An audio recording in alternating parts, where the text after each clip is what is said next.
Bem, minha gente, boa noite, Belo Jardim, boa noite, Agreste Central de Pernambuco. A partir de agora, estamos no ar com o café do Almir Pontes, né, o café mais famoso do Agreste de Pernambuco. Hoje eu estou aqui na residência do vereador Nilton Senhorinho, que está nos recebendo aqui para a gente bater esse papo legal na noite de hoje, como foi anunciado. Eu quero dizer a você, se você ainda não curte o blog do Almir, vá curtindo aí, compartilhem, né? E também vá lá no canal do Facebook, e no canal do Facebook, ou melhor, no canal do YouTube, você vai se inscrever no canal do blog do Almir Pontes. Acompanhe a gente também no Itacaeté Notícias, de meio-dia a 13h, de segunda a sexta-feira, na Rádio Itacaeté, 88.1. Nilton Senhorinho, muito boa noite, seja bem-vindo ao Café com Almir Pontes. Boa noite, Almir Pontes. Boa noite a todos que nos acompanham através das redes sociais, pelo blog do Almir Pontes. É um prazer recebê-los todos na minha casa e estamos aqui à disposição, como sempre, para conversar, trocar ideias, falar sobre nossa cidade, que é muito importante que se fale sobre problemas, sobre sugestões, soluções e tudo que está acontecendo ou deixando de acontecer. Eu acredito que é importantíssimo nunca deixar as coisas silenciarem. É preciso que se fale para que todos saibam o que está se passando. Muito bem, hoje a gente já vê aqui que seu amigo Pitomba Torres, né, e a Elza Santos já está ao vivo com a gente. Muito obrigado, um abraço para você, Pitomba. Nilton Senhorinho, como é que está a pandemia, essa reinventar da pandemia? A gente precisa lhe ouvir como vereador, como cidadão. O que é que você acha dessa mudança na nação, não só brasileira, mas no mundo inteiro? Almir, infelizmente, nós estamos passando por um momento, nossa geração nunca tinha enfrentado um problema desse nível, né, onde nós estamos literalmente presos, porque se nós pensarmos que, além das restrições de sairmos de casa, existem as restrições sobre aonde podemos ir. Nós não podemos, por exemplo, com facilidade, sair sequer do país para outro lugar. Então, estamos inicialmente presos no próprio país. Depois, temos uma dificuldade até de sair da cidade, porque também há limitações fora daqui. E nós aqui estamos tendo que nos adaptar a uma realidade, a um momento que é muito complicado, né? Muitas pessoas que nós conhecemos, né, que nós temos esse contato, têm adoecido, têm mostrado. Estou com nesse momento uma amiga de longas datas que está na UTI, né, lutando pela vida, uma jovem professora, minha amiga de muito tempo, tenho rezado bastante por ela e por outros. Temos aí o vereador Tenente, que está hospitalizado também. Então, algo que até pouco tempo parecia distante, chegou à nossa realidade. Nós precisamos ter o pé no chão, ter o cuidado que for possível ter, não apenas conosco, mas com os outros, né, com as pessoas ao nosso redor. Temos que ter a responsabilidade de não sermos agentes de transmissão dessa doença e, ao mesmo tempo, batalhar para que o dia a dia da nossa cidade e do nosso povo possa prosseguir com o mínimo de transtorno possível. Então, para isso também, como homens públicos, como pessoas públicas, nós também temos que atuar nessa seara de garantir políticas públicas que façam com que o dia a dia seja amenizado. Muito bem, aí eu quero agradecer aí a Daniele, né, Navarro, que está aqui já também no Facebook, a Laudiceia Maria de Souza, também a Maiara Tainá, que está ligadinho com a gente, e você aí vai compartilhando e a gente vai conversando aqui com o vereador Nilton Senhorinho. Vereador, essa inovação da videoconferência na Câmara de Vereadores, eu tenho acompanhado, pegou todo mundo de surpresa, mas foi uma saída que a sociedade encontrou para se comunicar, para dar continuidade aos trabalhos. Você acredita que isso vai ficar para sempre? Almir, eu não como tudo que está acontecendo nesse momento, tudo é inusitado. Eu não acredito que para sempre, que é tempo demais, eu não acredito que haja esse para sempre. Mas eu acredito que algumas dessas mudanças deverão ser incorporadas ao nosso dia a dia. Eu vejo, por exemplo, que ficou muito claro que é possível reunir as pessoas sem precisar estar todo mundo no mesmo ambiente. Que decisões podem ser tomadas, mesmo à distância, desde que todos estejam conectados e estejam vendo. Há momentos em que se fazem necessárias as presenças físicas. E eu acho que isso vai voltar. Dizer que nunca mais vai ter reunião presencial, primeiro eu não acredito que nós vamos ficar para sempre com esse vírus, nos deixando presos. Porque existe uma observação aí, né? A Organização Mundial da Saúde já se pronunciou que o vírus pode encerrar ou pode ficar para sempre, né? Isso, mas eu acredito que nós vamos, a humanidade, a ciência vai encontrar não apenas vacinas, mas modos de ir amenizando a ocorrência e os efeitos. Eu achei interessante, essa semana eu falei no Itacaité Notícias, foi criado já um tecido, né? Eu vi. Viu? Que você, em 2 minutos, ele mata o vírus. Mata o vírus. Ele elimina o vírus. Quer dizer, interessante. Você cria o tecido, mas essa dificuldade para encontrar a vacina, né? Exato, mas eu acredito que vai chegar lá. Então, eu não acho que vai ser para sempre. Agora, isso mostra, por exemplo, que no âmbito público, né, no privado, isso já está muito claro. Eu conheço pessoas aí que trabalham em empresas, que estão trabalhando em home office desde o início da pandemia, e que a probabilidade do retorno diário às atividades presenciais não existe mais, porque ficou muito mais econômico fazer home office. Como também, por exemplo, não haverá mais desculpa, só para você ter uma ideia. O Congresso Nacional, o Brasil funciona de terça a quinta. Não haverá mais desculpa para não se trabalhar de segunda a sexta, pelo menos, porque mesmo com os deputados fora de Brasília, é possível, está aí a prova que é possível reunir e decidir coisas sem precisar estar gastando com passagem, com hospedagem. Então, tudo isso, talvez para a Câmara também, que é uma coisa que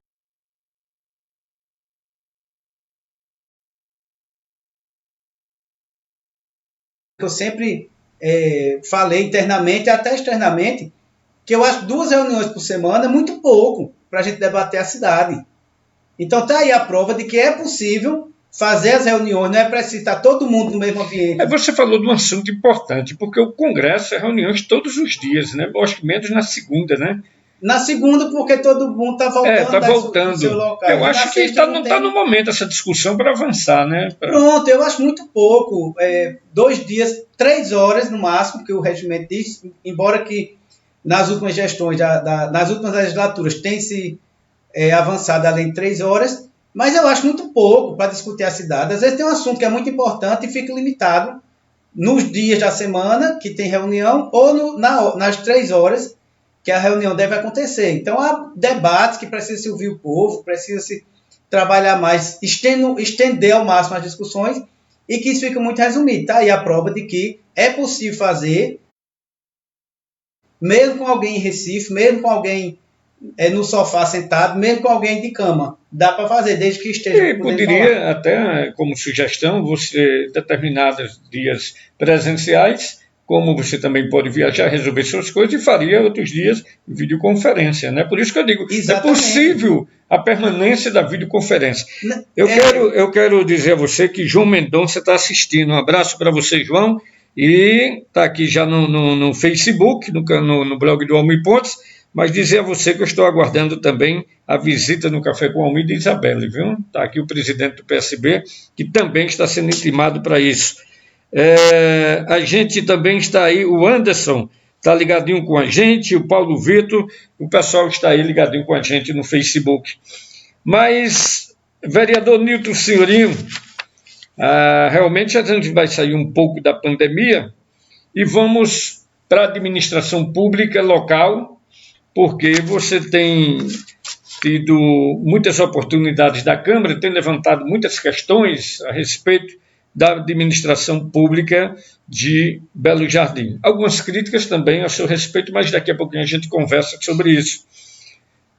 Falar em pandemia, a gente não poderia deixar de falar da saúde pública de Belo Jardim. Qual é a sua análise neste momento da pandemia? Eu diria que Belo Jardim não encontrou o melhor caminho para lidar com os problemas em relação ao tratamento e às políticas aplicadas na pandemia. Nós temos algumas, e eu observo muito isso porque eu circulo bastante na cidade, eu vejo as coisas, temos algumas ações que estão sendo feitas que, na minha visão, são puramente de propaganda. Para você ter uma ideia, ainda anteontem eu passei ali em frente à rodoviária e tem lá uma equipe. Né? No momento que eu passei, havia três pessoas lá, meio como já era tarde, até eu acho que estavam cansadas de ficar lá o dia ou várias horas, e já estavam meio a pulso. Uma com um borrifador, já estava borrifando de longe o carro. Né? Eu fui em Arco Verde semana passada, e ao entrar em Arco Verde, fomos parados. Todas as pessoas que estavam dentro do carro tiveram a temperatura medida com o termômetro laser. Perguntou-se o nome de todo mundo, de onde vinha, anotou-se. Então, veja, isso aí você percebe que há uma intenção de haver um controle sobre quem entra, quem sai, a possibilidade de alguém estar com a temperatura mais alta, com um sintoma e poder ser encaminhado para algum lugar ou ficar de olho. Aqui não, porque você joga um líquido num carro e não olha nem para quem está dentro do carro, foi o que você fez. Né? É o carro que está transmitindo, o carro passou em cima de alguém que estava com vírus, alguém cuspiu no pneu do carro, alguém vai se esfregar no carro, mas as pessoas que estão dentro do carro vão ter contato em algum lugar para onde estão indo. Então, nisso aí você já começa a perceber a forma errada de se fazer. E eu diria que não é somente estar fazendo errado, não se procure fazer corretamente, da melhor forma que pode ser feito. Por exemplo, aqui você não tem, eu tenho históricos aqui de pessoas que adoeceram, tiveram sintomas, alguns sintomas, não foram mais graves, ficaram em casa de quarentena, avisaram a secretaria, ligaram, aí a orientação fica em casa. Mas não há uma visita, um rastreamento das pessoas da família, se estão circulando, como é que está tendo esse controle, como é que a família está fazendo. Ou seja, espera-se unicamente que as pessoas tenham a consciência plena de que precisam ficar em casa e que possam ficar em casa, né? Porque tem aqueles ainda que alguém tem que sair para resolver alguma coisa, para ir buscar o pão na padaria ou tentar conseguir o pão para trazer para casa. Então, nós não vemos esse tipo de ação acontecendo. Para você ter ideia, alguém me reclamava hoje, e quando eu digo reclamava, traz a reclamação até o vereador para que ele possa expor, que é um papel do vereador, que estava tentando marcar, estava com sintomas, já há mais de uma semana, e ligou para tentar marcar, porque sabe que só faz depois de 10 dias. E aí alguém disse que só depois do dia 17. Ou seja, hoje é 6, daqui a 11 dias, você acha que a pessoa vai ficar trancada dentro de casa, já está há 8 dias com sintomas. Se Deus quiser, daqui a alguns dias o sintoma passa, a pessoa vai para a rua e não tem um acompanhamento de nada. Vereador, os casos no interior eles estão aumentando. Até porque, de ontem para hoje mesmo, lá em São Caetano, estou com um amigo entubado, né, outros pioraram, foram realmente para a UTI, isso em menos de 48 horas. E aqui em Belo Jardim, no mínimo por baixo, 10 pessoas do meu convívio aqui estão também com Covid-19, que a gente não vai estar revelando nomes, questão de ética. Mas esse crescimento no interior, inclusive, o Estado passou a investir agora mais no interior porque a capital está bem menor. Essa preocupação no interior, se não tiver um controle realmente agora, nesse momento, a gente pode entrar aí num caos grande na saúde, né? Com certeza. E era esse o momento em que as cidades deveriam estar tomando mais precauções, mais medidas. E aí eu posso até perguntar a você mesmo, do início da pandemia, quando apareceu o primeiro caso em Belo Jardim, para hoje, o que foi que mudou em relação a essa política de combate à disseminação do coronavírus. Não mudou. Você passa na frente das lotéricas, das agências bancárias, cheio de gente. Ah, botou-se uma tenda? Botou. Existe algum agente público orientando as filas ou alguém está esperando que o gerente do banco venha para a calçada para organizar a fila? Veja, a princípio, qualquer cidadão poderia tentar organizar a fila, mas cabe à autoridade pública tomar as providências quando ninguém o faz. Aqui chegou até a ser anunciado que o Exército iria ajudar nesse sentido, mas parece que o negócio não saiu do papel. Mais uma propaganda. O que foi anunciado foi um ex-secretário foi até o Exército levar um ofício e fez um vídeo dizendo que pediu ao Exército, mas em momento algum o Exército disse que vinha para a rua, que vinha organizar. Então, quando eu digo que é o governo da propaganda fake, certo? É porque nós temos subsídio para dizer e mostrar isso. O município, na realidade, está aplicando aí milhões de reais que estão vindo para o combate ao coronavírus, para ações de combate. Esse dinheiro está sendo usado, porque ele não está ficando guardado em canto nenhum, mas nós não vemos o efeito prático disso no dia a dia de Belo Jardim. Então eu digo e reafirmo que as políticas que têm sido apresentadas são ineficazes e não há nenhum planejamento à vista para modificar nada para algo que dê um resultado prático. Então, se no momento em que o governo do estado se volta para o interior, porque os casos estão aumentando no interior,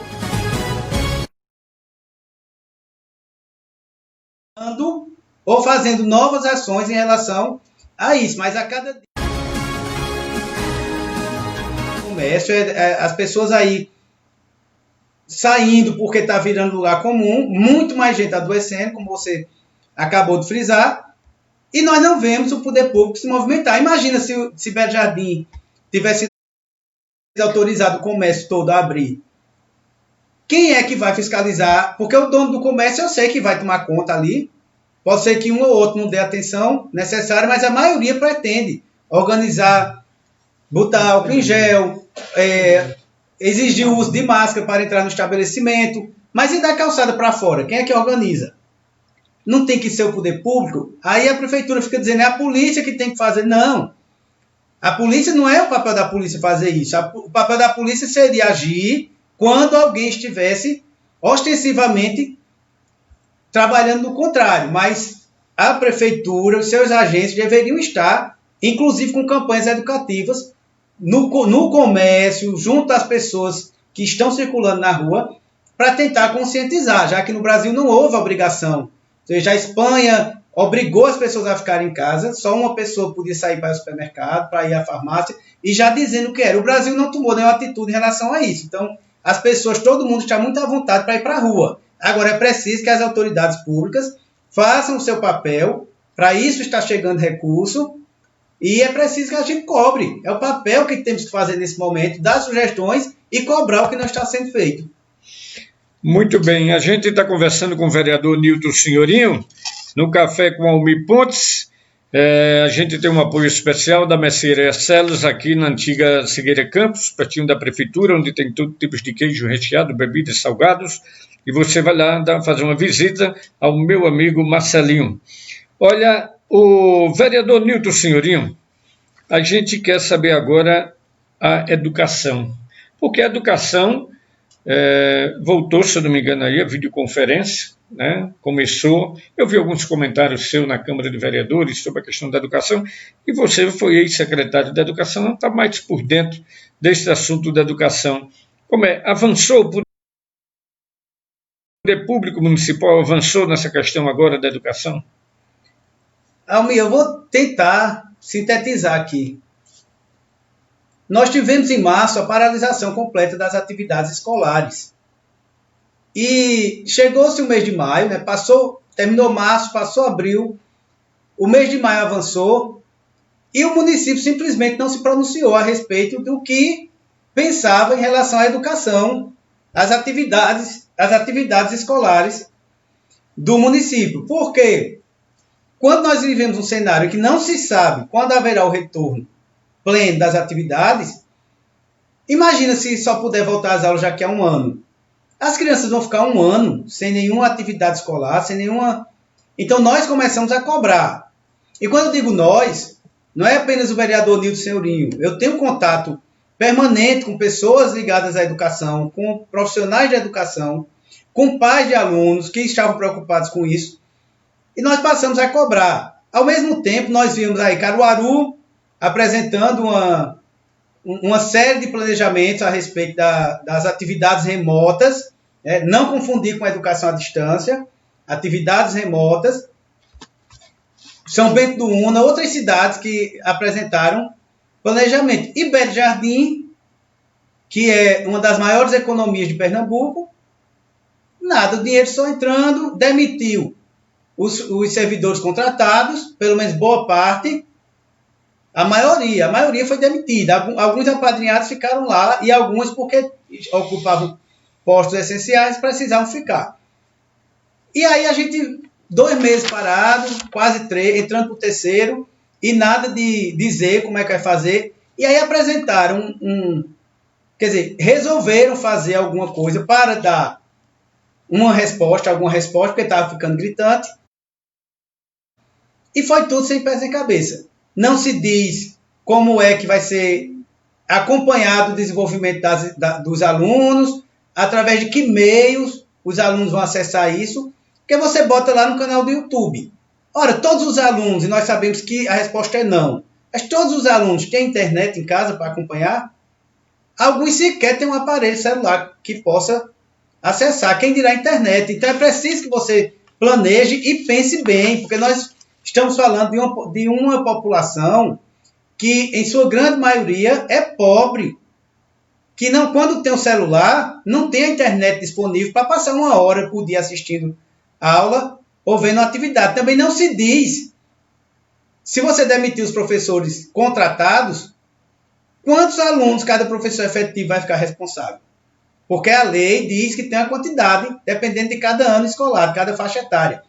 Então é preciso que isso fique muito esclarecido. E para isso nós apresentamos um projeto de lei que deve entrar em pauta agora, nas próximas reuniões, para que isso seja disciplinado.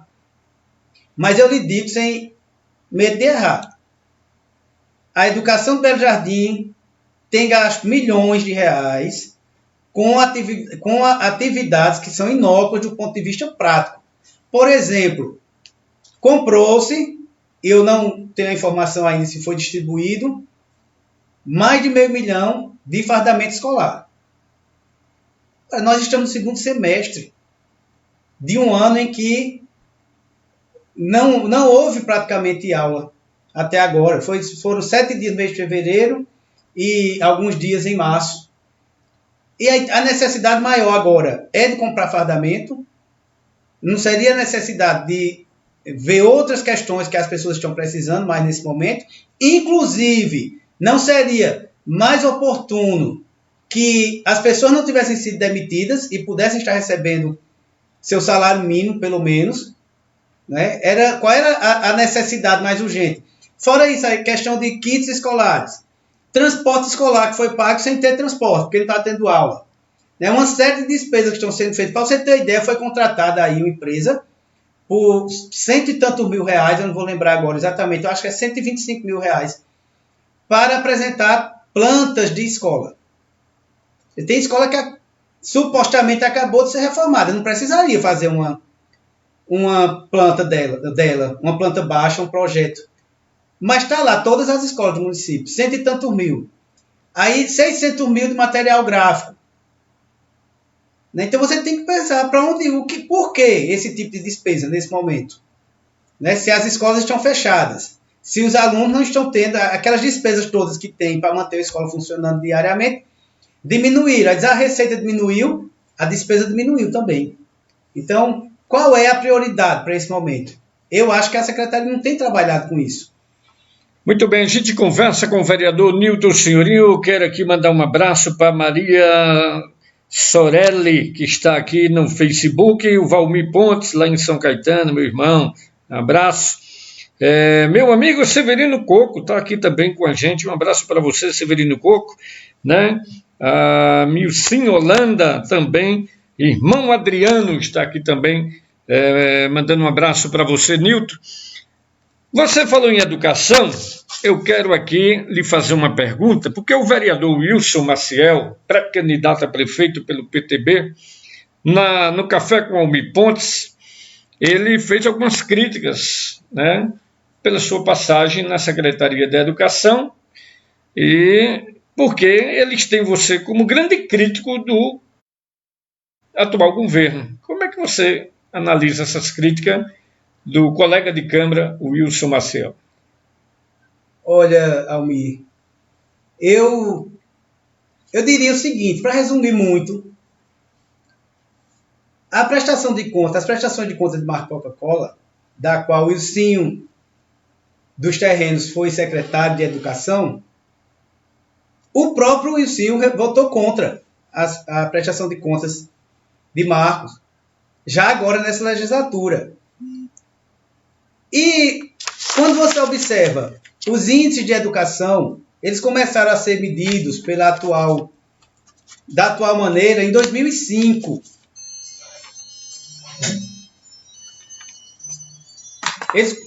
Eles começaram a ser medidos em 2005, quando João Mendonça era prefeito.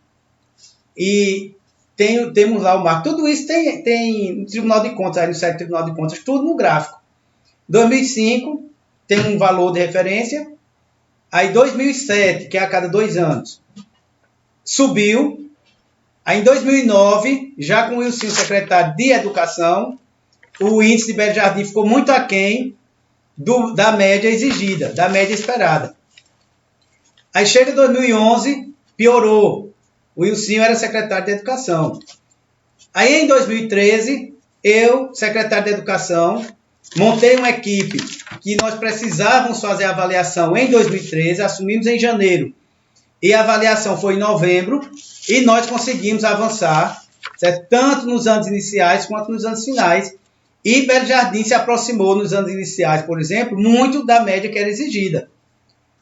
Então, eu posso dizer que durante a minha passagem na secretaria, nós tivemos um trabalho exitoso. E quem está dizendo isso não sou eu, é o resultado do IDEB, são os índices do Tribunal de Contas. Esse, inclusive, foi um dos motivos que o tribunal apontou para aprovar as prestações de contas. A prestação de contas de 2014, por exemplo, por conta do resultado.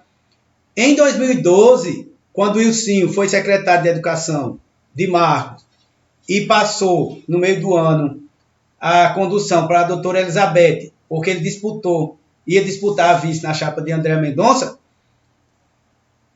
o fracasso escolar do Belo Jardim foi de 40%. 40% dos alunos ou foram reprovados ou abandonaram a escola em 2012. E nós reduzimos isso para 11% em 2013. Então, o que é que as pessoas chamam de êxito? Essas pessoas querem chamar de êxito. É propaganda.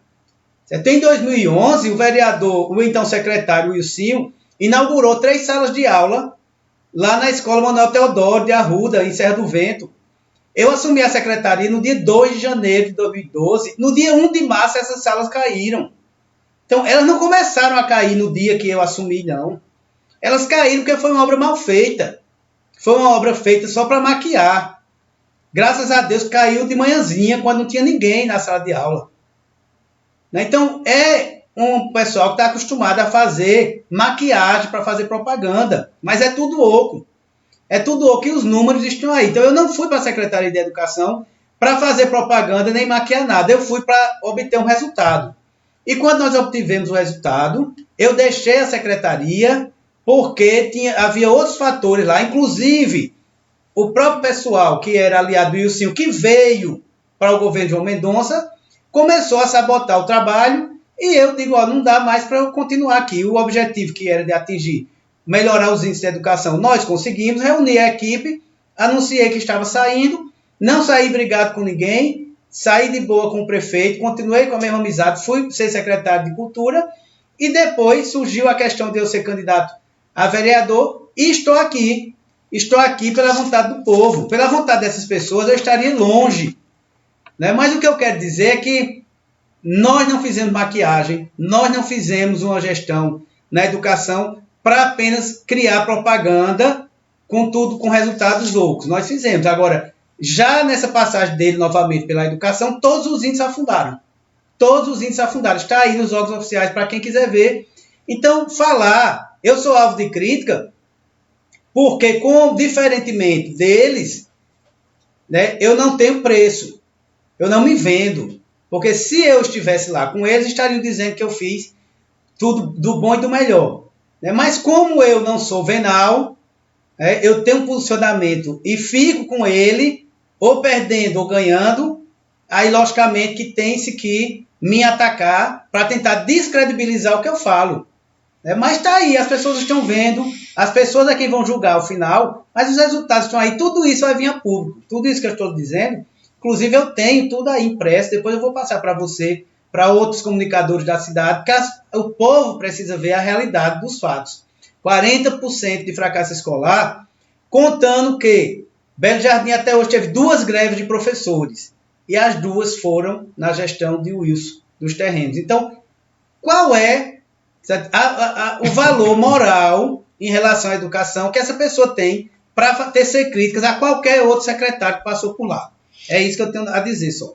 Muito bem, eu quero agradecer a Renata Santos, que está ligadinho com a gente no Facebook, a Márcia Alaide Melo Santos.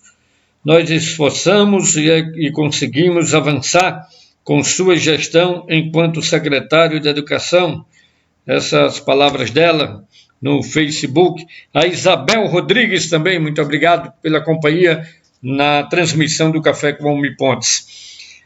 Mendonça Filho esteve em uma rádio da cidade esse final de semana e ele comentou em sua entrevista, já que você é presidente do PSB local, de que a pré-candidatura de Isabel Mendonça é uma imposição de João Mendonça, né? Porque, segundo ele, ele não confia em outra pessoa, teria que botar a própria esposa. O que é que você tem a dizer dessas críticas? Bem, primeiro eu quero dizer que ninguém escala o time do outro, né? Um técnico não escala o outro time. Quem tem que escalar o time é a própria organização dele. Mas eu quero dizer sobre imposição, né? E aí o ex-ministro Mendonça Filho, ele deve saber muito bem em relação a isso, porque em 2011, até 2011, o saudoso deputado José Mendonça era pré-candidato a prefeito de Belo Jardim. Mas no momento em que nós que circulávamos na cidade sabíamos que a população queria João Mendonça, candidato novamente. Tanto é que o resultado da urna foi estrondoso. Foi a maior vitória que o Belo Jardim já deu a um candidato em relação à diferença para o segundo colocado. Mas, infelizmente, o saudoso deputado faleceu e, naturalmente, o candidato deveria ser João Mendonça. E aí, de repente, aparece Andréa Mendonça aqui para ser candidata. Me diga se isso não é imposição. Isso é que é um exemplo de imposição. Escanteou-se João, que era quem o povo queria, para botar quem eles confiavam. Porque não queriam mais João, porque não confiavam nele. Porque achavam que não iam mais poder mandar no governo. Como tentaram mandar tanto o tempo todo nas 2 primeiras gestões, das quais eu fiz parte. Quando se colocou a Andréa para ser candidata, naturalmente, João tinha que sair e buscar o rumo dele. Quando nós perdemos a eleição suplementar, agora em 2017, o PSB perdeu a eleição com o nosso companheiro Luiz Carlos, fomos para a rua, defendemos a bandeira, mas o povo, enganado, levado ao engano, por a história do Novo, infelizmente votou, acreditou e deu aí o resultado que deu. Passada a eleição, por onde nós caminhávamos, as pessoas perguntavam, a próxima vai ser a Isabelle, a próxima vai ser a Isabelle. Isabelle era reticente para ser candidata. Ela não se via sendo candidata, não queria, inicialmente. E foi preciso um trabalho muito grande de muita gente para mostrar que era o povo, as pesquisas mostrando que o povo queria ela, era o melhor nome. Ou você acha que muitos de nós não gostariam de ser candidato de um grupo que já parte com uma partida boa? Né? Meu nome foi ventilado lá atrás, que seria, mas eu tinha consciência de que eu estava sendo lembrado porque só ficou eu do lado de João, do lado do grupo como vereador, dos vereadores que foram eleitos. Houve um momento em que apenas eu permaneci. Então é natural que as pessoas se identifiquem e queiram lembrar do seu nome. Mas como eu disse, a gente não pode brincar de eleição. Nós precisamos mudar o cenário atual que está aí e nós temos uma candidata que é muito bem aceita pela população, que está muito bem colocada nas pesquisas e nenhum partido em sua consciência abre mão disso. Então, João Mendonça concordou em que Isabelle fosse a candidata do partido, assim como eu concordei, como Luiz Carlos concordou, como os pré-candidatos a vereadores concordaram, porque todos nós que estamos na rua, nós estamos vendo como é. Ninguém fala, Nilton para prefeito, Almir para prefeito. Não, é Isabelle para prefeita. Por isso que eu digo, nós vamos ter esse ano uma eleição para prefeita, porque é o sentimento popular. E isso, quem vive o dia a dia, a gente não pode ter projeto pessoal. Nós temos que ter um projeto de grupo, e o projeto do grupo, de grupo, para esse ano, é a eleição da prefeita, a primeira prefeita de Jardim, Isabelle. Então, Mendonça Filho vim falar de imposição aqui, aí eu preciso lembrar também que em 2017, na eleição suplementar, foi uma surpresa geral, quando o candidato do grupo Mendonça não foi Maneco. Maneco foi tirado no pé do palanque da convenção. Todo mundo sabe disso, embora eles não digam. Mas todo mundo sabe, a boca miúda, o próprio vereador Pitomba, que foi vice na chapa da suplementar, ele sabe contar a história. Então, foi uma imposição, primeiro, do candidato, do prefeito interino, que se não fosse candidato, rompia, né? E parece que esse grupo Mendonça não sabe viver sem prefeitura, porque tem que ter, o tempo todo tem que estar lá atrelado. Foi assim com o Marco Coca-Cola e foi assim na interinidade. E tiraram o Maneco, que era o candidato natural, já vinha de 2 eleições majoritárias, era o candidato natural para concorrer na suplementar, e foi colocado de lado por uma imposição. Isso sim foi imposição, porque não foi pesquisado e nem foi debatido com ninguém. Muito bem, a gente conversa com o vereador Nilton Senhorinho, aqui em sua residência. Eu quero mandar um abraço para o ex-prefeito Fábio Galvão, né, que não perde um café com o Almir Pontes. Um forte abraço para você, Fábio, que está aí em quarentena. Né? Estou com saudade, viu, Fábio, lá da galinha de capoeira, né, que a gente sempre vai comer cavalo morto, né? Cavalo morto ali? Lá em muito Puxa. Bem, muito bem. Nilton Senhorinho, em uma entrevista, Gilvan de Estrela disse que o candidato natural do PSB era para ser Luiz Carlos e não Isabelle. Presidente do PSB, o que diz com isso? Eu diria, primeiro, que fica claro o medo de enfrentar Isabelle nas urnas. E segundo, eu vou dizer mais uma vez, um técnico não escala o time do outro. Eu acho que o vereador Gilvan deve se preocupar com a candidatura dele, né, de tentar aí ver, não sei como é que eles estão organizando. Eu não vou dizer quem é o vice, quem deve ser o vice. Eu não quero saber quem deve ser o vice de quem, de outra. Eu quero saber do nosso grupo, do nosso partido, né, e que Isabelle bota esse pessoal para tremer. O sonho deles era não ser Isabelle a candidata. Né? Como sempre foi o sonho deles tirar João da política. Né? Eles têm medo de enfrentar João na urna. Foram derrotados por João na urna todas as vezes que tentaram. E conseguiram tirar João, né, de formas que nós vamos debater muito ainda para frente. Né? Temos, inclusive, muito material, muito vídeo, muita coisa aí para provar que conseguiram tirar João no tapetão. Então, o medo que eles têm de enfrentar João Mendonça na urna, eles têm de enfrentar Isabelle. Eles sabem que Isabelle é uma candidata forte e que vem aí com um apoio popular muito grande. Então, não que Luiz, nós fomos com o Luiz em 2017. Numa situação muito difícil para a gente. E nós tivemos aí na casa dos 14 mil votos. Então, nós vamos agora em uma outra situação. Né, uma situação muito mais favorável. E com uma candidata muito forte, que é a Isabelle. Então, seria o sonho de qualquer um desses adversários não enfrentá-la. Mas, graças a Deus, ela está aqui, firme e forte, disposta, pronta e preparadíssima para entrar na disputa com gosto de gás. E nós vamos para a rua com ela. Não vai faltar povo né, nesse projeto.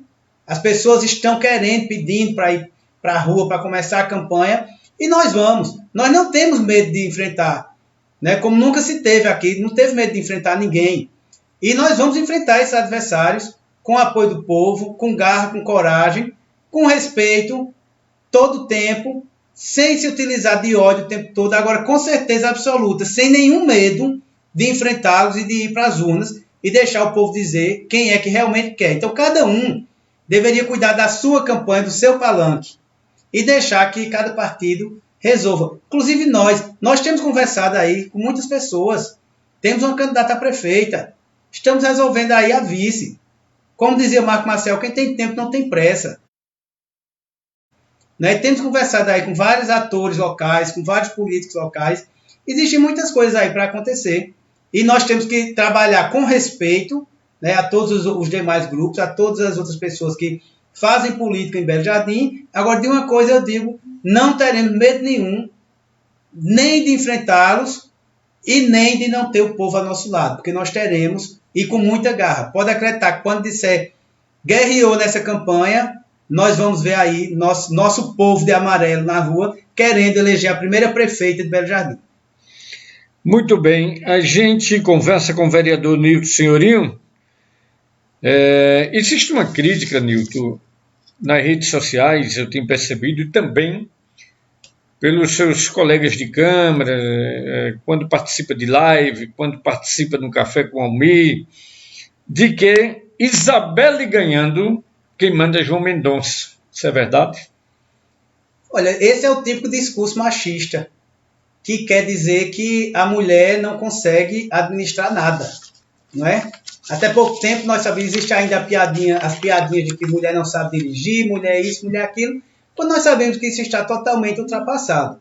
Esse foi, inclusive, Almir, você, para observar bem, você conhece a política da nossa região, acompanha o Belo Jardim há tempo.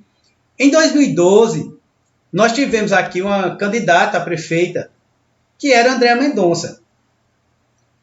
E boa parte dessas pessoas que hoje dizem que se Isabelle foi eleita, não governa, quem vai governar é o marido, não diziam isso com a Andréa. E aí eu lhe pergunto, você sabe por quê não diziam? Porque o marido dela é um total desconhecido. Eu conheço gente boa, não tenho nada contra ele. Mas por ser totalmente desconhecido, as pessoas nem lembravam. E João, queiram eles ou não queiram, João é uma liderança política em Belo Jardim. Então ele vai ser lembrado. Olha, quando João foi prefeito, existia uma liderança no grupo, que era o deputado Zé Mendonça. Mendonça Filho era vice-governador. Aí vai se dizer que você ignora as lideranças. Olha, quem não gostaria, você prefeito, qualquer pessoa prefeito, de ter ao seu lado, ou lhe dando algum suporte, um líder da envergadura de João, que tem portas abertas com uma série de políticos de todos os partidos, certo? Então, Isabelle é uma pessoa preparada, tem uma experiência administrativa, soube montar equipes, e tem uma coisa que esses outros não têm. É uma visão de enxergar as necessidades da população, dos mais carentes. Então, ela teve uma vivência em relação a isso. Isabelle está em Belo Jardim desde criança. Né? O pai foi diretor da antiga Escola Agrotécnica, hoje FPE. Tem uma ligação com Belo Jardim enorme, que só se potencializou com o seu casamento com João Mendonça. Agora, você vir, em pleno século XXI, sustentar esse discurso de que a mulher não é capaz de gerenciar sem a tutela do marido, sabe? Além de ultrapassado, isso é criminoso hoje em dia. Então, eu tenho certeza que a sociedade, as mulheres, principalmente, e os homens que têm uma mentalidade aberta e mais progressista, não vão entrar nesse discurso. Né? Nós temos que discutir o que é que Isabelle pensa, né? Como é que ela vai gerenciar, e não quem vai. Então, eu não posso dar palpite, não posso dar sugestões, não posso. Qualquer pessoa como cidadão não pode. Né? Cada mulher dentro da sua casa, ela só decide se o marido disser amém. Eu acho que isso foi no tempo dos nossos avós. Hoje, as novas gerações nem sabem mais, não fazem mais nem ideia de como é que uma coisa funciona desse jeito. Então, se ainda existe alguns focos em alguns lugares, isso deve ser combatido por cada um de nós e não incentivado ou sustentar um discurso machista desse tamanho. Eu acho que isso não vai caber dentro de uma discussão como quando nós temos que pensar numa cidade para mais de 80 mil habitantes e políticas públicas que envolvam todas essas pessoas, homens, mulheres, todas as representatividades, todas as minorias. Tudo isso tem que ser pensado dentro de uma gestão. Não importa se quem administra seja um homem ou seja uma mulher. A responsabilidade é de quem a administra. E o resto é discurso de gente, de machista, de gente aproveitador, que quer diminuir o papel da mulher na política. Muito bem, acompanhe a Almi Pontes no Itacaité Notícias de meio-dia, 1h, de segunda a sexta-feira, na 88.1. Eu quero também, atenção São Caetano, esse recado é lá para São Caetano. Geovaz Almeida Lima, na próxima sexta-feira, no Café com Almi Pontes, e a onça vai beber água, viu? O bicho vai pegar na próxima sexta-feira lá, né? Geovaso é candidato ou não a prefeito? A gente vai saber na próxima sexta-feira com Geovaso ao vivo no programa Café com Almi Pontes. Eu quero aqui mandar um abraço para o pessoal que está aqui, ligadinho com a gente no Facebook, a Joelma Lemos, né? A Zilma Senhorinho, a Isabel Rodrigues e a Márcia Laide. A gente não pode falar o nome de todos, que é muita gente aqui, mas a Maria Rosale, né? O Manuel Araújo, o Kennedy Araújo também ligadinho com a gente. Vereador, o senhor falou aí que há uma articulação nos bastidores. O blog do Almi Pontes, né? O meu satélite, ele vive ligado 24 horas, mas algumas situações eu já tenho concretas, né? Quem é o vice de Isabelle? Ora, Almi, como eu lhe Porque disse... você falou aí nas articulações, está sondando e tudo mais. Ainda, como você disse, quem tem tempo não tem pressa, que isso é uma palavra de Marcos Antônio de Oliveira Maciel. Ele disse isso em determinado momento, mas você acha que tem tanto tempo para ainda estar com a varinha pescando? Eu acredito que os cenários ainda tem muito que se desenhar. Então, nós temos aí uma série de fatores que vão terminar por influenciar o fechamento da chapa. Quando a gente fecha uma chapa, veja que ninguém fechou chapa, nenhum pré-candidato fechou. Porque nossa pré-candidata tem que fechar? Não vai fechar agora porque tem que se conversar com quem faz política. Esse projeto não é um projeto fechado. E veja, se fosse por imposição, como se tenta colocar, nós teríamos uma chapa fechada já e não precisava mais conversar com ninguém, né? Mas nós precisamos fazer exatamente o contrário. É uma política onde se tem que conversar, tem que se trazer as pessoas, tem que se afinar os discursos. Então, de repente, nós podemos fazer uma frente muito ampla. Aí, as conversas existem. Nenhuma candidatura foi registrada ainda. O que nós sabemos com certeza é que não temos como nos alinhar de forma alguma com o grupo que está na prefeitura e nem com o grupo do ex-ministro Mendonça Filho. São dois fatores impossíveis. Você considera nesse momento político? Nesse momento impossível. Impossível. Não há alinhamento razoável. É possível a união com outros grupos, assim... um exemplo, eu fiz essa pergunta a Beto de Lulão, mas o Beto demonstrou que é candidato a prefeito por Belo Jardim, mas eu toquei e fiz essa pergunta a ele porque o PT, a nível de Estado, é ligado ao PSB, e não sei se você tem alguma consideração a fazer em cima desse assunto. Não, é pelo respeito que se deve ter. Aí eu não vou me contradizer porque eu disse antes, a gente não escala o time do outro, né? Mas nada nos impede na política de conversar. Ora, se nós temos um objetivo de mudar Belo Jardim, arrancar do poder desses que aí estão acabando com nossa cidade, e também não deixar o poder na mão de quem só pensa na elite, só pensa em quem tem dinheiro, só pensa nos ricos, nós precisamos trabalhar um projeto que inclua várias pessoas, várias correntes políticas. Então, se a gente fecha uma chapa agora, nós fechamos as portas para as conversas. Né? Nós temos muitos nomes bons, muito bons, inclusive dentro de casa. O PSB tem mantido um diálogo ou aguarda alguma resposta de Francisco Sintra Galvão? Como eu disse a você, nós estamos tendo diálogos com vários atores da política local, vários atores importantes. Então, mas eu estou falando de Sintra Galvão. Também, Sintra Galvão está entre os mais importantes, inclusive, né, pela história, pelo tudo que significa em Belo Jardim. Agora, como eu digo a você, eu não vou dizer, estamos fechados com Sintra Galvão, porque quem tem que dizer algo desse tipo é o próprio Sintra. São as pessoas que... Então, até por respeito, ninguém pode dizer, pode falar pelo outro. Né? No momento em que se conversa e se chega a um consenso, seja Sintra, seja outra força, outros grupos, ou maiores ou menores, mas cada um deve vir a público e dizer o que é que está acontecendo e como vai se posicionar. Do nosso lado, como eu já coloquei antes, nós temos a pré-candidatura de Isabelle, que já foi oficialmente referendada como única pré-candidata do PSB.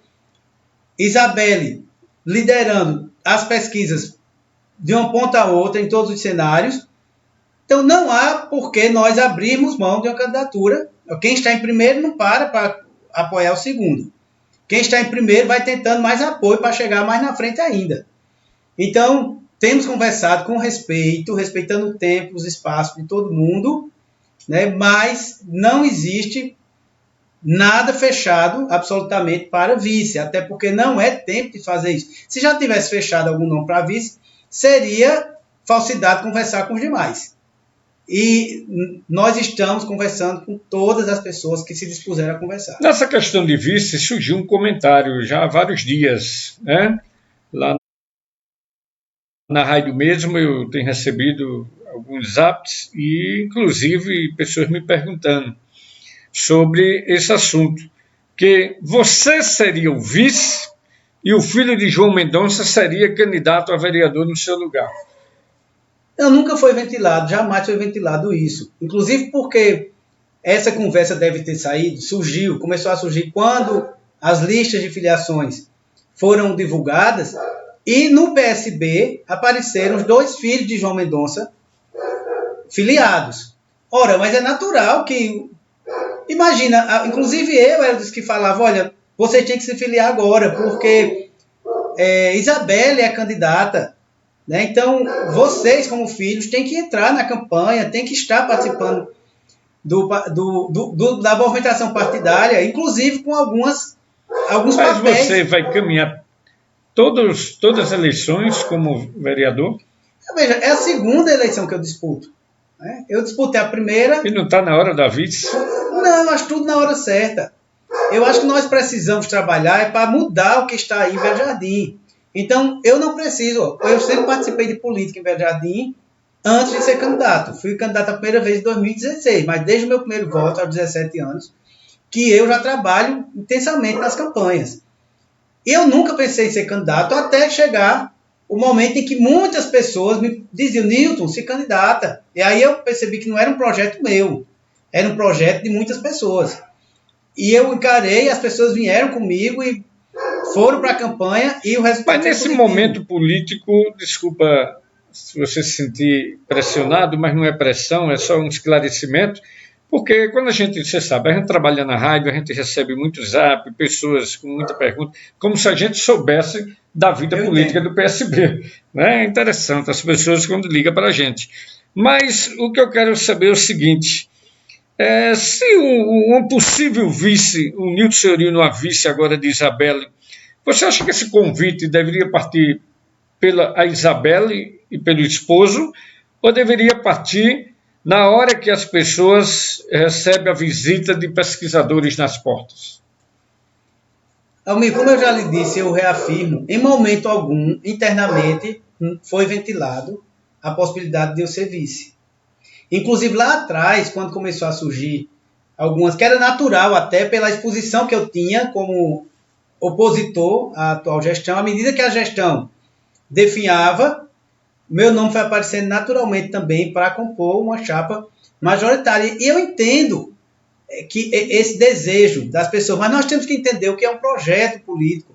Eu acho que para este momento, eu não devo trabalhar uma candidatura a vice.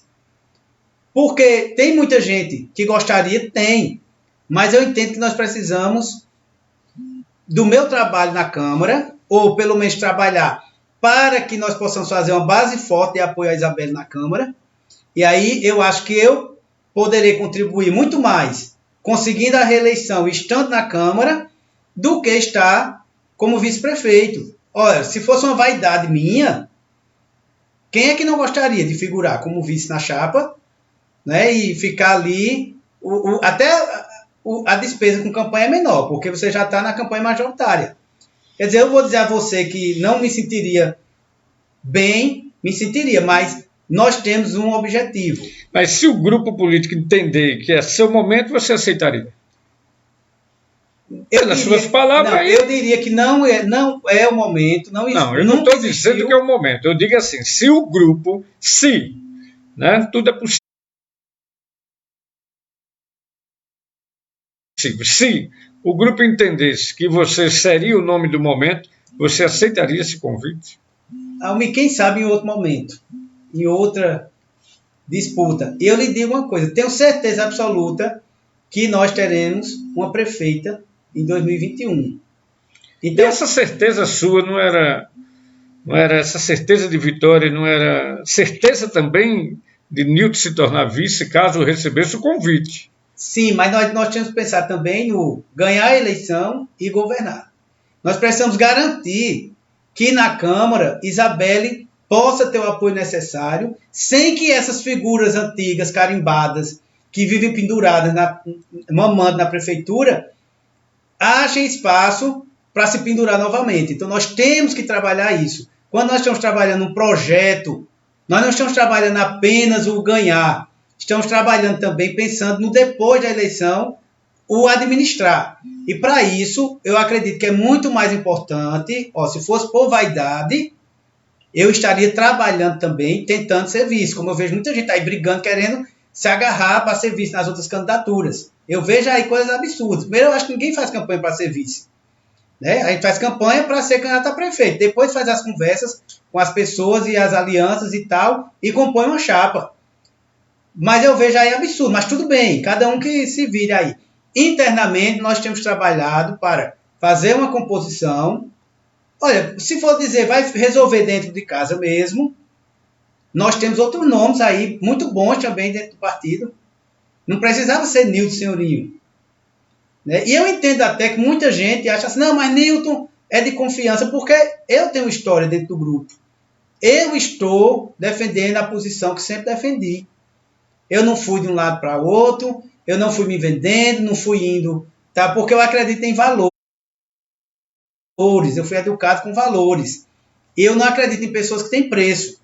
Então eu não estou fazendo. O que eu quero é que nós possamos eleger a primeira prefeita de Belo Jardim e que nós possamos fazer uma administração à altura do que Belo Jardim merece e está precisando, que é varrer da administração pública todas essas pessoas que estão aí e muitos que estão acostumados a viver apenas de serviço público sem ser sequer concursados. Então, é a hora de fazer um corte. E eu acho que esse corte necessita também que nós façamos uma bancada boa e com nomes que não necessariamente precisem ser aliados automáticos do governo, mas que possam ir junto num projeto que seja bom para a cidade. Eu acredito que esse momento requer que eu dispute a reeleição para vereador e, conseguindo chegar lá, possa fazer um trabalho dentro da Câmara que permita a administração correr sem precisar estar com todos os vereadores lá dentro, pendurados, empatando a máquina de andar como o povo merece. Então eu acho que nesse momento não cabe nem a ideia de dizer Nilton é vice. Eu digo categoricamente, não que não fosse honradíssimo de ter o nome lembrado, mas desde um ano atrás, que eu já deixei bem claro internamente, que não era hora de pensar, inclusive eu precisava trabalhar isso, para que outras pessoas não se aproveitassem do momento, mas Nilton vai ser vice, fecha um compromisso comigo aqui para vereador, porque eu já tinha consciência de que era necessário formar uma chapa boa de vereadores, que agregue voto, que traga o eleitor para dizer, vamos formar uma chapa forte aqui, para a prefeita poder governar sem precisar desse povo aí, que está aí há anos e anos e anos vivendo de prefeitura, né? E vamos fazer agora um novo para Belo Jardim, que é uma nova mentalidade, inclusive nesse aspecto. Então, eu lhe reafirmo, estou e serei candidato à reeleição, e se o povo permitir e desejar, eu estarei lá em 2021 na Câmara, dando o apoio que nossa prefeita vai precisar. Muito bem, a gente conversa com o vereador Nilton Senhorinho aqui em sua residência, hoje no Café com Almir Pontes, na página do Facebook do blog do Almir. Vai lá no canal do YouTube, se inscreve e segue o blog do Almir Pontes. De segunda a sexta no Itacaeté FM, você tem um programa Itacaeté Notícias com Almir Pontes de 12h a 13h. Sexta-feira, atenção São Caetano, a onça vai beber água. Jeovás Almeida Lima, ex-prefeito, ele é candidato, pré-candidato ou não a prefeito? A gente vai revelar isso na próxima sexta, né, no Café com Geovásio em sua residência. Olha, aqui na conversa com o nosso amigo Nilton, eu quero só registrar aqui mais alguns nomes. Liane, que está aqui ligadinho com a gente no Facebook, o Nivaldo, né, a Laudiceia, que está aqui com a gente, a Raíssa Braga, também Braga Campelo, está aqui com a gente. Está aqui todo mundo ligadinho com a gente na página do Facebook do blog do Almir Pontes. Nilton Senhorinho, você como vereador, você acha que a gente está já quase no final do mandato, né? Você acha que seu papel como vereador está sendo cumprido como manda o figurino? Almir, o que eu penso, o sentimento que eu tenho, e aí eu gosto muito de frisar isso. Eu estou lhe perguntando isso porque quem está lhe ouvindo, quem votou em você, ou também poderá votar em você, né? Você precisa dizer se realmente você está honrando com os compromissos como vereador, principalmente com o seu eleitorado, mas no momento que a gente é vereador, com Belo Jardim. Eu acredito o seguinte, eu tenho uma interação com um grupo muito grande de pessoas, desde as que me incentivaram a ser candidato já em 2015, né? Inclusive era um grupo que, assim como eu preciso lembrar que até 2016 eu atuei como militante, mas apenas como eleitor. Eu nunca fui candidato, eu fui candidato a primeira vez em 2016 e exerço o primeiro mandato. Então, como eleitor, eu nunca me orgulhei depois de me sentir representado pela pessoa em quem eu votei. E eu lhe confesso aqui, já votei em 2 pré-candidatos a prefeito. Né? Mas só votei uma vez. A primeira vez que eu vou repetir, se Deus quiser, o voto vai ser agora, porque eu votei em Nilton Senhorinho em 2016. Vou votar novamente em 2020. Porque, então eu tinha um desejo, olha, quando as pessoas começaram, Nilton, vai se candidata, tu devia nos representar. Eu tinha um sentimento em relação a isso, de não ser apenas mais um candidato e que chegando lá não ser mais um vereador a passar pela Câmara e não deixar nada que fosse digno de registro ou de ser lembrado para frente. Então, eu tinha esse cuidado, esse compromisso de honrar com os votos, né, com as pessoas que acreditaram em mim. Então, a maioria que eu tenho os contatos, que eu tenho contato no dia a dia, a gente não vou dizer a você que eu sei quem foram as 1.309 pessoas que votaram em mim, porque o 10º fui eu, né? Eu não sei quem são todos, mas sei de boa parte. E boa parte, os que por outros motivos não foram, né, por motivos outros não estão lá na prefeitura, não pode dizer que votam em mim ou não tenho contato, porque a perseguição é grande. Mas aqueles que eu tenho contato continuam me incentivando e muitos dizem abertamente que se orgulham de ter votado. Então, isso me deixa, né, o mandato me deu uma percepção de responsabilidade em relação a essas pessoas. Né? A cidade como um todo, mas especialmente a essas que disseram, olha, vai lá e nos representa.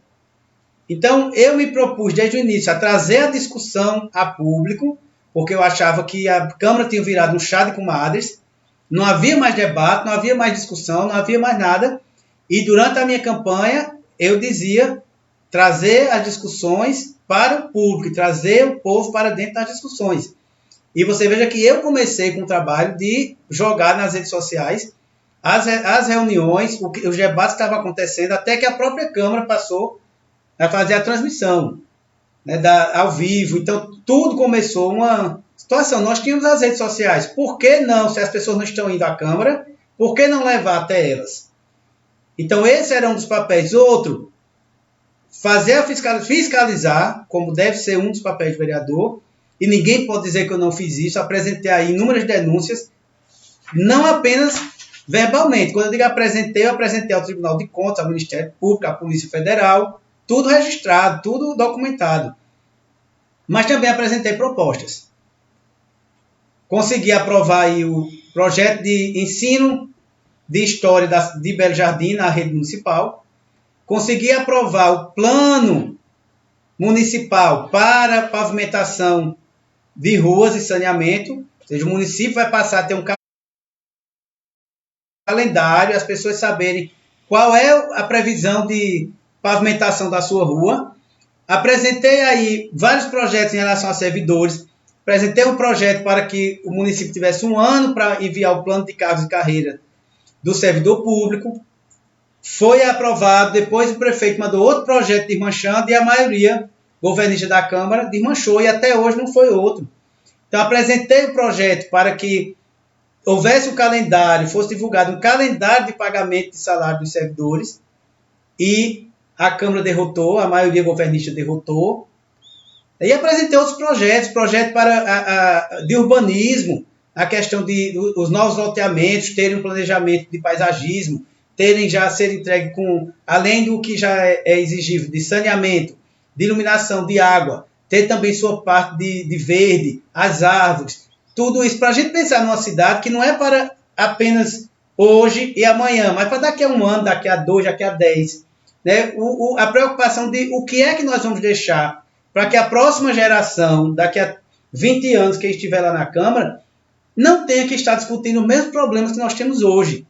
Então essa foi minha preocupação. A maior parte das pessoas que me acompanharam e que ainda estão comigo dizem e repetem que estão satisfeitas com o trabalho. Eu acho que nós podemos fazer muito mais, né, estando com a nossa prefeita na administração e fazendo uma gestão muito mais de dentro, podendo propor e implantar, de fato, muito mais.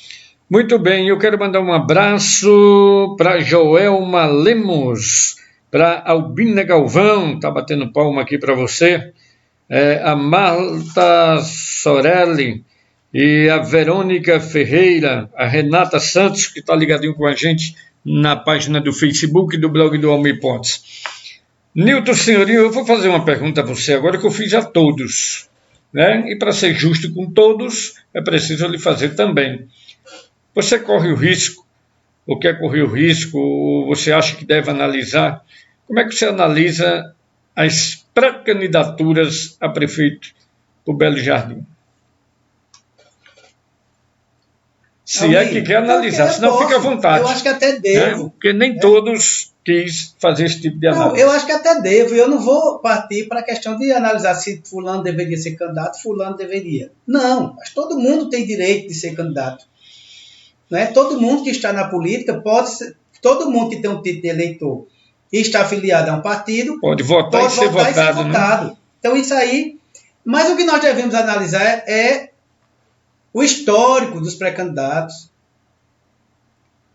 Nós temos aqui, sem querer desprezar ninguém ou menosprezar ninguém, nós temos 3 candidaturas principais, né? Que são os 2 vereadores, o Wilson e Gilvandro, e Isabelle.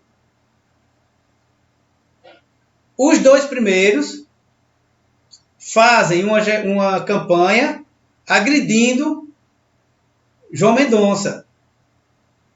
Mas os dois, de uma forma ou de outra, são cria de João Mendonça. Porém, os dois abandonaram João Mendonça quando ele não estava mais no poder. De uma forma ou de outra, nós precisamos analisar os contextos, porque numa campanha se cria um fato, todo mundo diz o que quer, e lá vai, mas algumas pessoas querem apagar o para trás, querem lembrar o para trás do outro, mas esquecer o seu. Em 2000, a primeira candidatura do vereador Wilson, inclusive eu votei nele em 2000, a primeira e última para nunca mais na vida votar, para eu não cometer o mesmo erro 2 vezes. E também não incentivo ninguém a cometer. Nós votamos nele. João deu maior apoio, ele não foi eleito. Ficou na primeira suplência. João convocou o vereador Cecílio Boy para ser secretário, abriu uma vaga para ele na Câmara. Eu lembro de Cecílio Boy. Ainda mora em Água Fria, não? Mora aqui no centro da cidade. Em 2004, aí João prefeito, 2001, deu toda a oportunidade, toda a estrutura. Era uma pessoa de quem João gostava, quem tinha uma consideração muito grande, embora a história mostrou que a recíproca não era verdadeira. Teve todo o apoio dentro da prefeitura. Em 2004, dobrou de votação e foi eleito. Em 2008, reeleito, com o apoio ostensivo de João. Em 2008 também, João Mendonça apoiou, incentivou a candidatura de Gilvando Estrela. Aí foram eleitos os dois. Em 2009, João começou a ser escanteado pelo grupo, pela família. Digo isso com muita propriedade, porque já em 2009 eu fui fazer oposição ao governo que eu ajudei a eleger,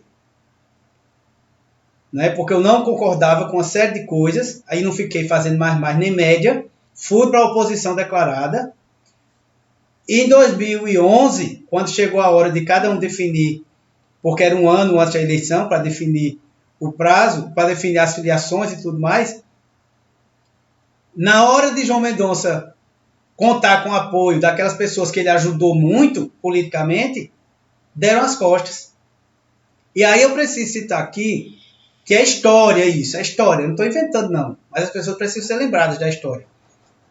Tanto o vereador Wilson foi seduzido pela vice na chapa de Andréa e deu as costas a João. João passou a não prestar mais nesse momento.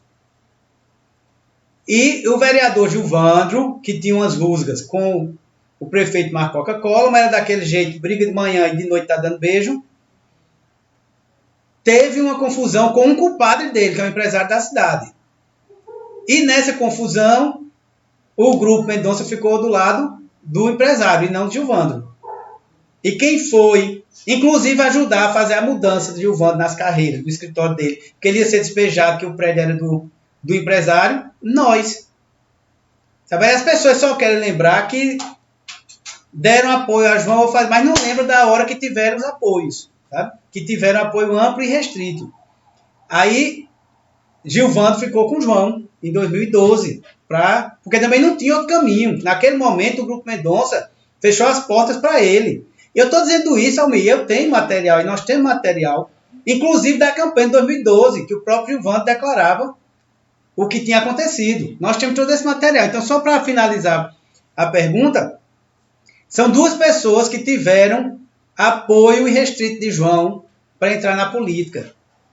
E hoje, o que dão a ele como resposta, né, é uma ingratidão sem tamanho, né, de dizer tudo que não presta. Inclusive tem questões aí que eu não vou citar, o próprio João não cita, porque João não gosta de citar questões relativas à saúde, mas em momentos aí muitos precisaram, e João foi essencial para poder abrir algumas portas, bater em algumas portas para ajudar, e hoje essas pessoas não reconhecem isso.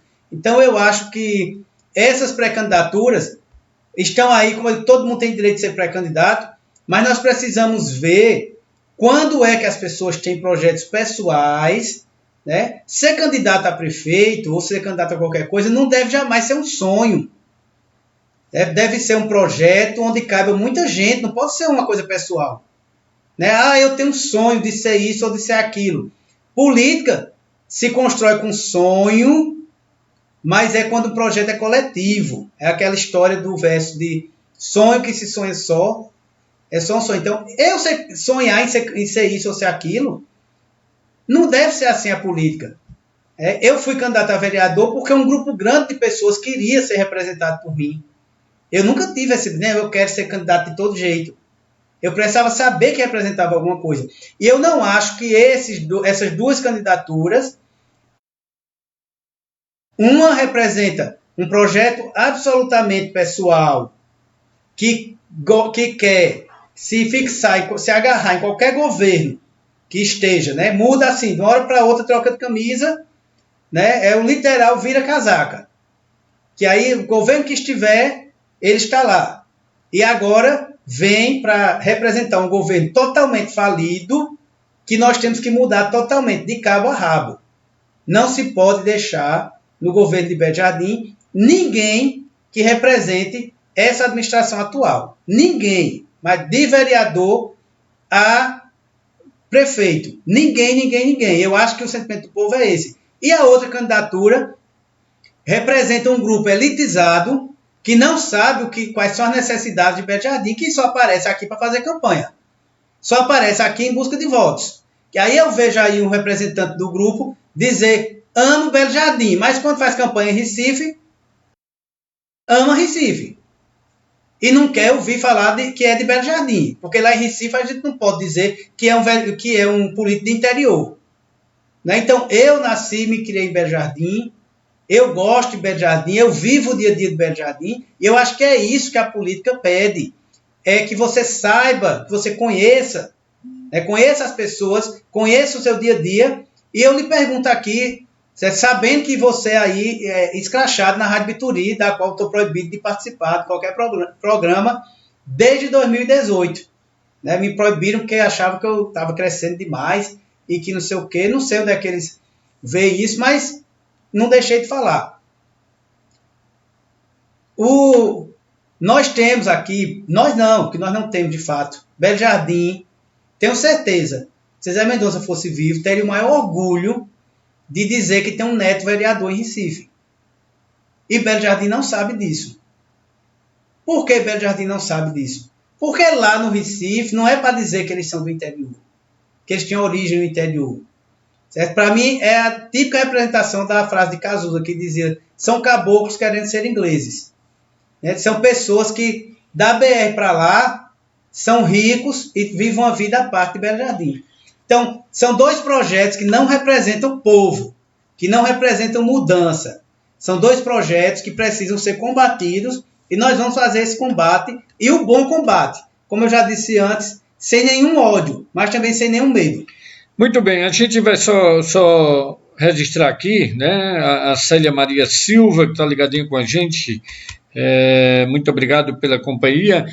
Olha, você falou aí dessa questão filho daqui, filho para ali, eu me lembrei que eu acompanhei um pouquinho a entrevista do Mendonça Filho, e ele falou a esse respeito, só para a gente finalizar aqui, porque já estamos a 1h e 20 minutos de entrevista, e ele falou na sua entrevista no último sábado e questionou isso.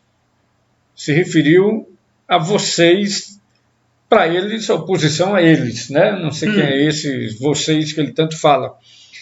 Mas ele, inclusive, ele citou algumas obras, como a barragem, citou que foi deputado, que fez um parlamento, que foi vice-governador e governador e tal, e a barragem do Bituri hoje é um orgulho para Belo Jardim. Ele mostrou também a questão da Universidade Federal, o investimento que fez no Instituto Federal. Ele quis dizer com isso que é a pessoa que ama essa cidade, que é filho de Belo Jardim, é esse o verdadeiro filho de Belo Jardim. Você concorda com tudo isso? Eu costumo dizer, e isso é um pensamento que eu tenho há muitos anos, desde quando eu comecei a votar.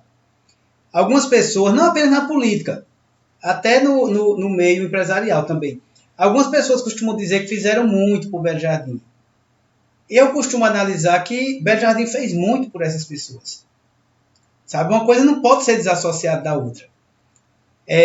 Belo Jardim teve importância primordial em todos os mandatos que essas pessoas tiveram. Né? Agora, nós precisamos saber que Belo Jardim não começou com Zé Mendonça e Sintra Galvão.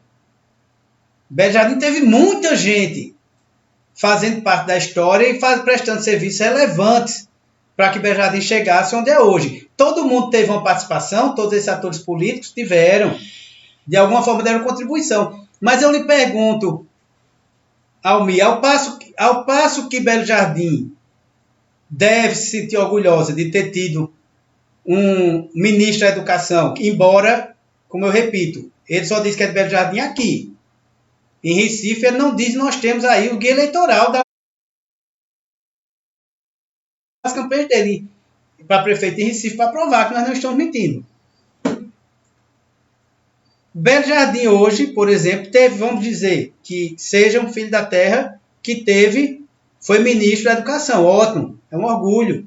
Embora eu acho que o que o Brasil perdeu para ele ser ministro foi muito pesado, sabe?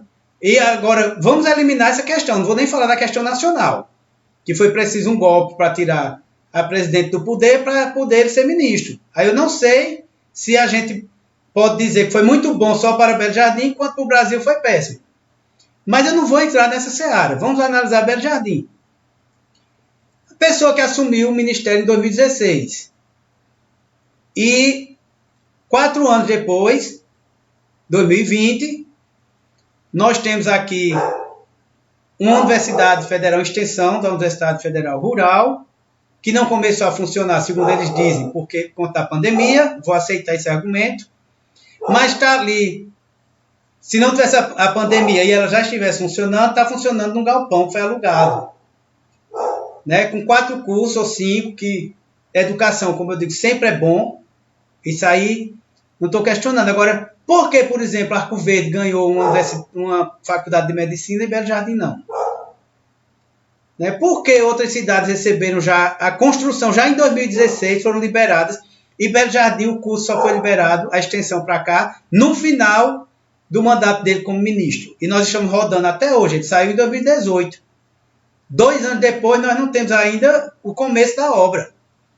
Então, digo e acho que vou estar certo. 2024, na campanha para prefeito, talvez esteja a obra em andamento. Talvez, que é para render mais uma campanha. Porque já rendeu na campanha de 2016, ele era ministro, já rendeu na suplementar, aí rendeu na 2018, que ele era candidato a senador, rendeu, e então assim, sou filho da terra, sou ministro, sou. Por que não começou em 2016 já aqui a construção de universidade? E hoje nós, ao invés de estar tentando começar ela num prédio alugado, nós poderíamos estar já aumentando a quantidade de cursos. Então, eu vou dizer que ele não tem mérito? Tem. Agora, eu acho que para o que Belo Jardim deu a eles, era para ter muito mais. E eu lhe digo mais, eu que acompanhei, votei nele também, em várias eleições, quando o grupo era um só. Hoje eu posso não prestar, mas eu já ajudei muito também. Né? Já fui para a rua, já segurei bandeira, já pedi voto. Aí você pega 2001 a 2008, quando o João foi prefeito, os 2 primeiros mandatos, era um grupo só. Aí tudo que eles apontam, ou querem apontar de negativo nos 2 governos de João, eles não têm nada a ver. Agora, o que tem de bom foram eles que fizeram. Entenda a incoerência disso, porque tudo foi viabilizado porque João era prefeito. É porque a prefeitura não impôs obstáculo, porque doou terreno para construir as coisas, porque agilizou isso, agilizou aquilo, porque tinha um prefeito que governava a cidade de verdade. Certo? Agora, o prefeito não foi tão bom para eles, porque eles não conseguiram mandar na prefeitura de cabo a rabo como queriam. E aí eu vou lhe dizer aqui, levantar aqui uma questão que nós vamos trazer à baila. Você já ouviu falar na disponibilidade, né? Que eles falam muito e botam a culpa em João aí. No período da disponibilidade, isso foi uma ideia que veio de Recife. João se recusou a fazer, e como era uma imposição do grupo, João pediu o afastamento da prefeitura, saiu de licença, o vice Valdeci Torres assumiu, encaminhou o projeto de lei para a Câmara, tem tudo isso aí em PDF, vou passar para você. E, na época, o vereador Gilvandro era da Procuradoria do município, ele não pode negar isso, e o vereador Wilson estava lá como vereador. Então você não encontra a assinatura de João Mendonça em nenhum ato da disponibilidade, mas encontra a de Valdeci Torres, cuja família hoje está toda aí com o Wilsinho, encontra o vereador Wilsinho votando a favor da disponibilidade na Câmara. Certo? Então, tudo isso está registrado. Como eu gosto muito de história, eu tenho tudo isso documentado. Eu tenho, inclusive, o decreto de disponibilidade com os anexos, onde eu estou sendo colocado em disponibilidade, que eu sou servidor efetivo. Eu fui colocado em disponibilidade. Agora, diferente deles, eu estava dentro do governo, como diretor de contabilidade, e eu fui tratado de ir aos poucos, convencendo a administração a chamar as pessoas de volta para os seus trabalhos.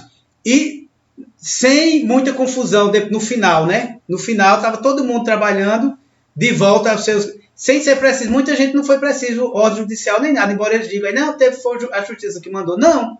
Em momento algum, a justiça mandou voltar. Depois mandou pagar as diferenças que tinha tido de salário a muita gente. Mas é disso que eu estou falando. Essas pessoas querem botar tudo, criar de um tudo que não presta e jogar nas costas de João. E tudo o que foi feito, né, de bom, que a cidade progrediu e avançou durante os 8 anos que João foi prefeito, aí eles não querem botar, mas não botam na conta deles o governo de Marco Coca-Cola. E aí eu quero frisar isso aqui bem, sabe, que o governo de Marco Coca-Cola foi um desastre. Foi um desastre de vários pontos de vista.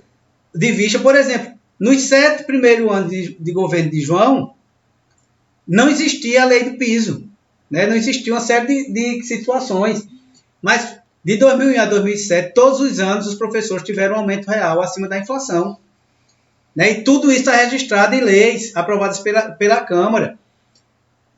No governo de Marco, criou-se o plano municipal, o piso municipal para os professores. Foi feito com uma pompa e circunstância ali o lançamento ali na quadra do diocesano.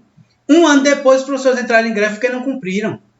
Sabe? Isso é o registro do Grupo Mendonça lá, administrando, quando eles estão mandando, porque eles não governam para o povo, eles governam para os amigos ricos. E aí, Almir, só para finalizar essa questão, foi também no período em que os professores entraram em greve. Eu não sei se você sabe, já teve mais de 2 meses de greve. No período em que eles estavam à frente da administração. Então, vem dizer que é um governo que é outro governo que vive de maquiagem. O que eles querem é trazer os apaniguados deles de Recife para ocupar os cargos aqui, como foi no governo de Marco Coca-Cola. Né? Teve uma secretária de gestão aqui que, se você lembrar, ou perguntar 100 pessoas, tenho certeza que 90 não se lembram nem o nome dela. Quem dirá dela? Porque ela vivia da prefeitura para o hotel da família, que era custeado também com dinheiro da prefeitura, e de lá ia-se embora para Recife. Pronto, não conhecia Belo Jardim, não sabia quem era quem, não sabia a rua, sabia nada. Então, é esse tipo de coisa que nós não podemos deixar acontecer. Muito bem, eu quero mandar um abraço, né, para a Ana Paula Lira, que está aí ligadinho com a gente, né, a minha filha Ana Luísa, que está assistindo, o Luiz Carlos, um abraço para você, Luiz, também está assistindo conosco, e a Zefinha do hospital.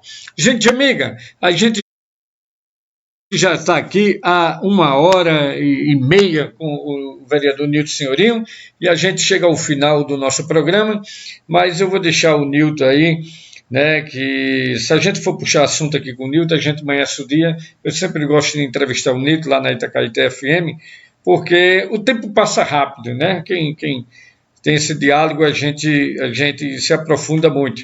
Mas, Nilton, na verdade, vai começar aí o pleito eleitoral, as eleições já estão marcadas, 15 de novembro, né? E esse adiamento, na verdade, É preciso todos os grupos, independente que estejam no poder ou não, reclassificar aí seus projetos, porque aumentou mais cerca de 40 dias, e tudo isso mexe com a estrutura política de todos os grupos políticos. Mas vai ser um embate muito bom, muito tranquilo, que a gente vai acompanhar de perto, tanto pelo blog como pela Itacaeté, né, os acontecimentos das eleições. Quero lembrar ao povo de São Caetano, sexta-feira, Geovaso, ex-prefeito, a onça vai beber água, porque o Geovaso vai dizer se é pré-candidato ou não a prefeito do São Caetano. Nilton, suas considerações finais. Eu quero de antemão lhe agradecer por você ter nos recebido aqui em sua residência e dizer que estamos sempre de portas abertas também para lhe receber e agradecer todas as vezes que a gente lhe convida, né? Você tem aceito o convite. E eu quero lembrar o João Mendonça, que está aí participando conosco aqui na internet, que nessa mesa com o café do Almir Pontes está faltando apenas Isabela. Estou dizendo aqui, é o presidente do PSB. E vou lhe dizer por quê. Né? Eu tenho recebido, inclusive, pessoas ali do Bom Conselho, inclusive tem uma senhora, não lembro o nome dela, quando é que Isabelle vai participar? E eu fiz questão de dizer a ela, que já convidei através do marido dela por 2 vezes, e estou convidando agora, quem está aí me ouvindo, através do presidente do PSB, né, a presença de Isabelle no Café com Almir Pontes. É só marcar. O convite está feito. Mas suas considerações finais? Primeiro eu vou somente falar em relação a... Nós já falamos aqui muito em relação a nossa candidata, nossa pré-candidata a prefeita, e você me está fazendo esse convite agora, e diz que já mandou o convite através do marido dela, mas você esqueceu de convidar ela. Né? Ela é quem tem que lhe dar a resposta. Ela é a pré-candidata, ela é a pessoa que vai... Você está vendo como é que o presidente do PSB se sai, né? Se sai. Pronto, eu vou fazer um teste com você. É para convidar ela? Ainda hoje eu mando um convite para ela. Pronto, através do Zap. O que eu estou dizendo é que se o problema for esse... Você não convidou, né, ainda a pré-candidata. Não, é porque, né, sempre quando eu vejo nas redes sociais, quando eu vejo entrevista em rádio, sempre João Mendonça está falando pela pré-candidatura e pelo PSB também. Como você é presidente do PSB, vamos convidar a Isabelle. Aconteceu um fato desse em São Caetano, viu? A semana passada. Eu recebi a mesma resposta. Por que você não convida diretamente o candidato? Eu vou convidar. Pronto, foi boa ideia. Gostei da ideia. Eu lhe digo isso porque eu conheço Isabelle desde que ela foi morar na rua onde minha mãe mora até hoje, 40 e tantos anos. Ela tinha 12 anos de idade. Eu lhe digo, Isabelle é uma pessoa que ninguém governa. Quem estiver pensando que, né, Isabelle é uma pessoa que obedece ordem, que isso aqui está muito enganado. Isabelle é uma pessoa de fibra e eu estou lhe dizendo, você não convidou ela porque ela não vai aceitar recados de ninguém. Quem quiser tratar com Isabelle, trate diretamente. Porque esse tipo de questão nós temos que deixar bem claro que ela é uma pessoa totalmente autônoma nesse sentido de aceitar ou recusar algum convite. Algumas questões nós já fechamos em grupo, né, de que existe aí algumas pessoas tentando levar ela para alguns programas, dos quais nós, inclusive eu, não pretendo participar. Mas o que é feito com profissionalismo e com total isenção, como você tem feito, eu acredito que ela dará uma resposta positiva. Mas, aqui para as considerações finais, eu quero primeiro agradecer a todos que tiraram esse tempo para nos acompanhar, ou quem nos acompanhará depois, algumas pessoas assistem posteriormente, porque fica aí em arquivo. Mas falar disso, este é o momento essencial para debater nossa cidade. O que está se discutindo, principalmente, né, nós precisamos discutir as pessoas que estão pleiteando aí governar, mas nós precisamos discutir principalmente o que é que nós queremos para Belo Jardim nos próximos 4 anos. Né, o que é que nós vamos querer para Belo Jardim nos próximos 4 anos. Isso é essencial. Esse é o momento de debate. esse é o momento que todo mundo deve se colocar, porque se omitir nesse momento é um castigo, pode se configurar um castigo muito grande, porque quando você se omite, você permite que alguém escolha por você, e nós estamos vendo aí, da eleição, onde 17 mil pessoas ou não foram votar, ou votaram branco e nulo, nós estamos vendo o desastre onde Belo Jardim entrou. Então é muito importante ouvir, é muito importante conhecer as pessoas, saber quem são os lobos em pele de cordeiro que estão se apresentando aí, né? Saber muito bem da importância do voto e de você dizer, olha, alguém vai ser eleito na Câmara, haverá 15 representantes, ou com mais ou com menos votos, ou só com os votos deles, mas vão chegar lá. Se cada um só tiver um voto, vão se eleger os 15 mais velhos, de acordo com o critério de desempate. Mas no dia 1 de janeiro de 2021, 15 pessoas vão estar tomando posse. Então, por mais que todo mundo, e aí eu me coloco como cidadão também, por mais que a gente fique decepcionado com muitas coisas, por mais que exista crítica, participe e escolha alguém que você acha que está mais conectado com o seu pensamento, que você acha. Não precisa ser eu, não. Se for eu, ótimo. Eu agradeço demais. Agora, escolha, porque alguém vai estar lá e pode ser aquela pessoa que você não queria de jeito nenhum. Então, sua participação é importante. Não vamos deixar que alguns grupos digam que todo mundo que está na política calça o mesmo número. Porque sempre vai existir alguém que esteja mais perto de você ou do que você pensa. Então, é importante, não podemos ser omissos. Muita gente vai participar e você participe também. Porque é a nossa cidade, é a nossa vida, é aqui que a gente vive, é aqui que a gente trabalha, é aqui que os nossos filhos, nossos sobrinhos, netos vão construir uma vida aqui. E tudo isso depende do que a gente faz aqui hoje e do que vai escolher para os próximos 4 anos. Então, eu espero, como cidadão, como agente político, que sou desde o meu primeiro voto, que participo ativamente, que as pessoas se conscientizem de que alguém vai ser eleito. E quando você, que podia ter feito uma escolha melhor, não faz, pode estar contribuindo para que quem você não gostaria de estar lá chegar. Então, é preciso analisar esses candidatos que estão aí, né? É preciso ver, nós temos aí uma pré-candidata que está aí preparada, tem uma vivência, tem uma experiência de vida, tem apoio e tem o povo ao seu lado. Estamos aí apresentando um projeto, vamos apresentar um projeto para Belo Jardim, um plano de governo que contemple a todos e que veja Belo Jardim para a frente. Precisamos apagar o que está aí, mudar totalmente, tem que ser uma mudança radical para não permitir que a elite que já governou para a elite volte ao poder e tirar totalmente essas pessoas que estão hoje aí desgovernando nossa cidade e afundando nossa cidade, porque vão deixar aí um legado muito ruim e é preciso que, a partir de 1 de janeiro de 2021, nós arregacemos as mangas e vamos para a luta para fazer essa cidade voltar a sorrir. Então, Almir, muito obrigado pelo espaço, obrigado a todos. Eu não vou mandar um abraço aqui para cada um, anotei os nomes aqui das pessoas que você citou, mas é gente demais. Quero mandar um abraço enorme. Alguns, né? São pessoas aí que têm acompanhado o nosso trabalho, pessoas que me recebem em suas casas também, muitos desses, né? De portas abertas, com quem nós podemos conversar, trocar ideias, sentir o que está acontecendo na cidade, qual é o sentimento popular. E foi exatamente nessa troca de ideias, né, de convivência, que o meu papel como vereador foi norteado.